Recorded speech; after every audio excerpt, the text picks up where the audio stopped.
Saving Edward. It was summertime on the island of Sober. All the engines were working hard, carrying goods and passengers. They cheerfully chuffed up and down the lines. All except Edward. Edward was worried. He wheezed as he puffed, and steam hissed out of his cylinders. One morning, Sir Topham Hatt came to the sheds. He had an important job for Edward. A special delivery of fruit and vegetables is coming to the docks today, he told him. I want you to take it to Knapford. Yes, sir, said Edward. But he was worried about his wheeze. It felt worse today. Thomas, you ought to go to the docks and shunt Edward's freight cars. After that, you can carry on with your usual jobs. Yes, sir, said Thomas eagerly. Thomas and Edward puffed to the water tower. Edward tried to stop wheezing, but he couldn't. What's the matter? Asked Thomas. You don't sound well. I can't seem to get up steam properly, said Edward. But I'll manage. Don't tell anyone, Thomas. Thomas wasn't sure about this.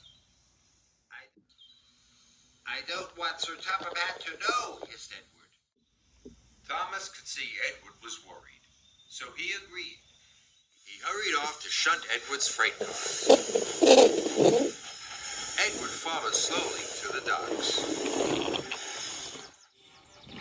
Edward was very worried. What if he was too weak to pull his train? He would be of no use to the railroad. He wouldn't be useful at all. Edward shuddered at the thought. Must keep going. Must keep going, he wheezed fearfully. At the docks, Thomas had shunted Edward's freight cars into place for him. Soon, Edward was coupled up and ready to go. Go on, Edward. You can do it, called Thomas encouragingly. Edward puffed as hard as he could, but the train hardly moved at all. I'm sorry, Thomas, Edward wheezed miserably. I'm not a really useful engine anymore. So Topham Hatt will have to send me for a scrap. Thomas was very upset. He wanted to help Edward.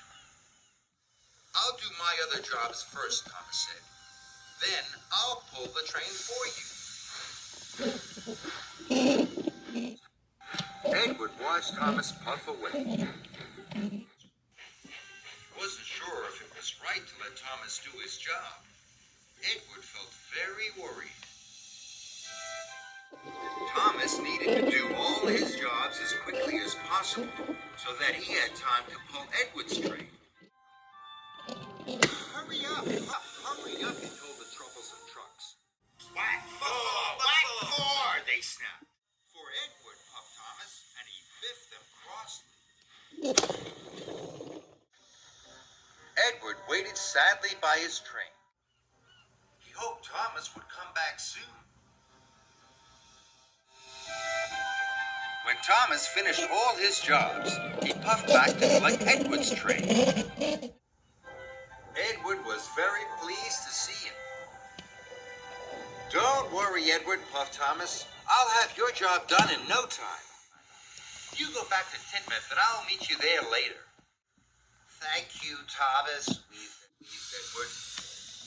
And Thomas pulled away with a long line of freight cars. Thomas was tired. He had been working all day, and Edward's train was very heavy. But he was determined not to let Edward down.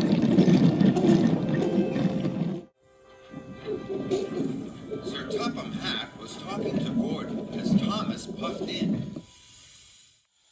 Thomas, this train is late, he said crossly. And why are you pulling it? Well, Thomas didn't want to get Edward into trouble. He had to think of an excuse.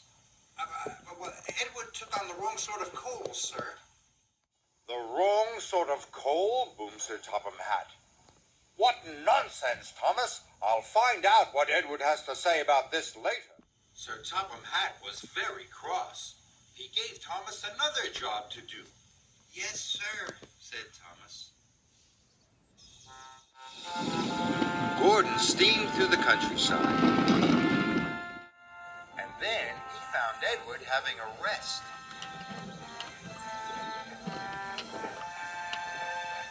What's all this about the wrong sort of coal?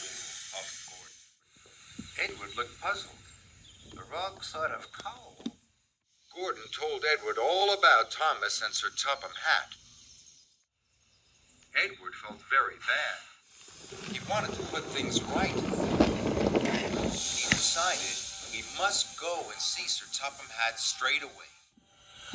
Edward hissed and heaved his way to the station.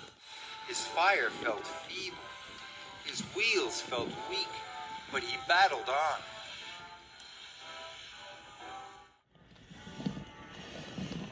At last, Edward puffed into the station. He found Sir Topham Hatt. It's all my fault, sir, he said sadly.